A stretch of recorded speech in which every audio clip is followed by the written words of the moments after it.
Bismillahirrahmanirrahim. Assalamualaikum warahmatullahi wabarakatuh dan salam sejahtera. Okey, untuk semua pelajar tingkatan 4 Sekolah Menengah Kebangsaan Teluk Mas. Alright, untuk hari ini kita akan belajar pendidikan jasmani dan kesihatan. Pertama sekali kita akan pergi kepada kandungan isi pembelajaran kita sepanjang setahun. Okey, untuk unit 1 kita akan belajar mengenai pergerakan berirama, iaitu terbagi kepada dua lah. Yang pertama tarian sewang dan yang kedua adalah tarian singa. Okay. Untuk unit yang kedua kita pergi kepada permainan kategori serangan. Okay. Iaitu terbagi kepada 3 jenis sukan. Yang pertama bola sepak, bola jaring dan bola baling. Untuk menengah atas ni, tingkatan 4 dan tingkatan 5, awak akan belajar mengenai strategi. Untuk tingkatan 1, 2, 3 hari tu awak dah belajar mengenai kemahiran baling, menangkap dan sebagainya lah. Jadi untuk menengah atas awak akan belajar untuk permainan yang sama, cumanya lebih kepada strategi. Okay, untuk yang ketiga adalah permainan kategori jaring. Yang ketiga iaitu terbagi kepada 3 jenis sukan.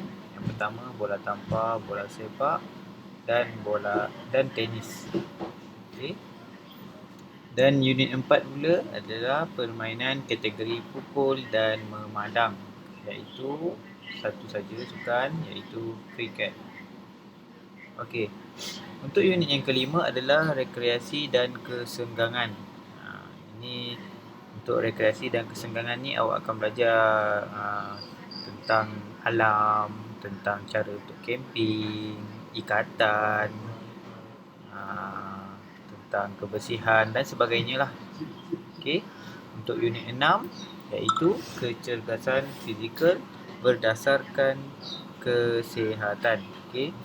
Untuk ni awak akan belajar cara untuk cerdaskan diri awak, yang terbagi kepada beberapa komponen lah, seperti kelenturan, daya tahan otot, daya tahan kardiovaskular, apa lagi, aerobik dan sebagainya lah. Okey. Kemudian kita akan pergi kepada pendidikan kesihatan pula. Selepas jasmani kita sihat, kita pergi kepada kesihatan kita pula. Okey. Untuk pendidikan kesihatan, unit yang pertama adalah pendidikan kesihatan reproduktif dan sosial. Kita akan panggil PRES lah singkatan dia. Okey, dia terbagi kepada beberapa, iaitu kesihatan diri dan reproduktif, kemudian penyalahgunaan bahan, pengurusan mental dan emosi, kekeluargaan, perhubungan, penyakit dan keselamatan. Okey, untuk unit 2 pula kita akan belajar mengenai pemakanan lah. Pemakanan apa yang seimbang, makanan apa yang sesuai untuk awak melakukan aktiviti, pada waktu bila awak makan makanan tersebut, berapa portion dia, sesuai untuk orang apa. Okay, untuk unit yang ketiga pula adalah pertolongan cemas. Pertolongan cemas yang kita akan belajar adalah CPR. CPR adalah singkatan pada Cardiopulmonary Resuscitation. Okey, ini adalah senarai kandungan yang kita akan pelajari dalam mata pelajaran pendidikan jasmani dan kesihatan pada tahun ini. Okey. Alright. Untuk hari ini saya akan terangkan sedikit mengenai senaman flexibility. Senaman flexibility. Ia terkandung dalam kecergasan fizikal dan kecergasan diri dan kecergasan fizikal lah. Dia ada pada pendidikan jasmani unit yang kelima. Kalau awak tengok. Okey, apa itu senaman flexibility? Sebelum kita tahu senaman flexibility, kita kena tahu apa itu flexibility. Flexibility ni adalah atau nama lainnya, nama Melayu, bahasa Melayunya adalah kelenturan. Apa definisi kelenturan? Apa definisi flexibility ni?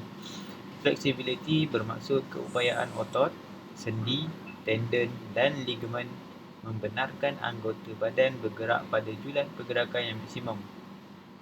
Apa maksud dia julat pergerakan maksimum? Maksudnya, pergerakan otot awak tu boleh sampai ke tahap maksimum. Contohnya, awak tengok jarum jam tu kan. Jarum jam panjang tu, awak tengok dia boleh bergerak daripada pukul 12 boleh gerak sampai 3 sahaja. Ni awak bayangkan jarum jam tu kaki awak boleh bergerak sampai pukul 3 saja, pukul 3. Tapi untuk flexibility, siapa yang mempunyai flexibility yang lebih baik, dia akan dapat pusingkan jam tu atau kaki awak tu pusing sampai ke jarum nombor 6.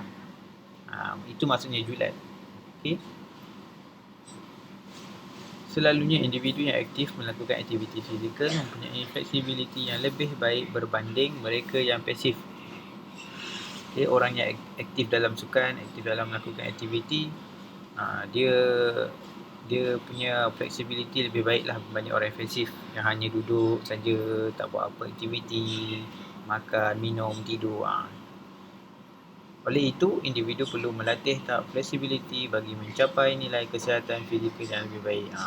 Oleh itu, kita perlulah aktifkan diri supaya kita punya julat fleksibiliti kita lebih baik. Bila julat fleksibiliti kita ni lebih baik, maka sukar untuk kita cedera pada otot lah. Sebab otot kita kurang stres. Alright, flexibility boleh dilatih untuk mencapai tahap maksimum. Senaman regangan adalah cara terbaik bagi meningkatkan flexibility. Terdapat beberapa kaedah regangan yang dipraktikkan, antaranya regangan statik, regangan dinamik dan regangan balistik. Regangan menggunakan momentum pergerakan otot dan kelajuan pergerakan otot yang aktif membawa kepada fleksibiliti. Maksudnya dia menggunakan momentum, menggunakan pergerakan lah.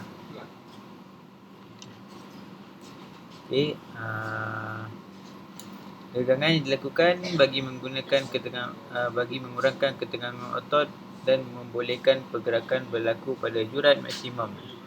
Otot-otot yang diregangkan adalah trapezius. Kalau awak tengok pada gambar ni, awak boleh kenal pastilah otot trapezius ada di mana. Otot sternocleidomastoid, deltoid, latissimus dorsi, quadriceps, gluteus maximus dan adductor magnus. Nama-nama otot ni dia akan sukar sikit lah untuk kita sebut, sebabnya nama ni dia ambil daripada bahasa Latin lah. Itu adalah otot-otot yang akan terlibat lah semasa kita melakukan regangan ini. Untuk hari ini punya aktiviti, kita akan buat 6 jenis regangan.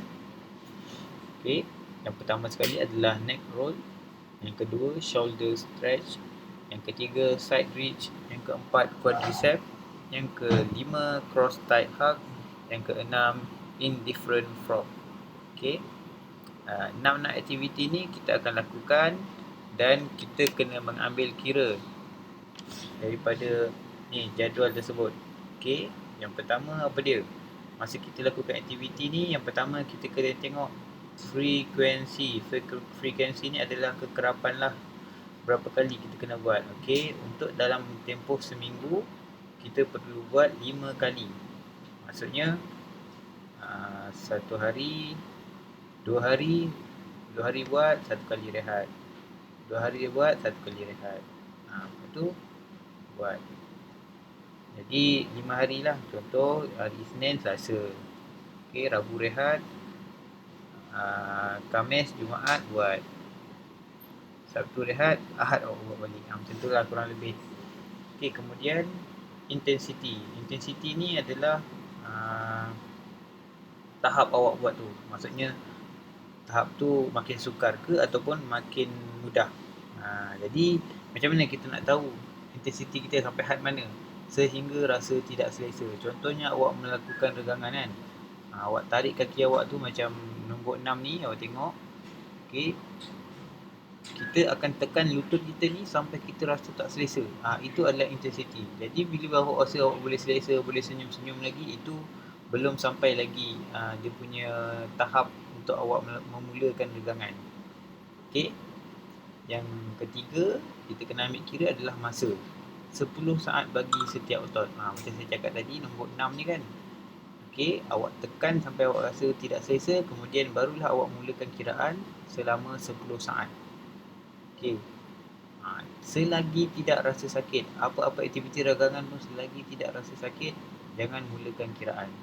Okey, sebab dia tidak membawa apa-apa kesan pun. Okey. Yang keempat, jenis senaman. Regangan dinamik. Dinamik lah maksudnya awak kena buat secara bergerak lah. Bukan statik saja. Okey. Dinamik ni maksudnya awak gunakan momentum. Tolak awak punya ni. Tolak. Alright. Nanti saya akan bagikan jadual dan awak boleh print dan awak tampal lah kat mana-mana, kat peti ais ke, dekat tepi meja belajar ke, dekat pintu bilik ke kan. Awak tick setiap dalam masa seminggu ni awak buat. Hari ni dah buat belum? Okay, tick kalau belum, kalau dah buat, kalau belum buat, buat. Jadi senanglah untuk kita ingatkan. Okey, itu saja untuk hari ini. Saya akan sertakan video cara-cara untuk melakukan aktiviti ini. Saya harap awak boleh buat. Benda ni sebenarnya untuk kesihatan tubuh badan kita juga. Bukannya kita buat senaman ni untuk kesihatan orang lain. Okey, kelebihan kita tengok pada info tambahan ni. Okey, kelebihan regangan mengurangkan ketegangan otot. Okey, yang kedua, mengurangkan rasa sakit otot.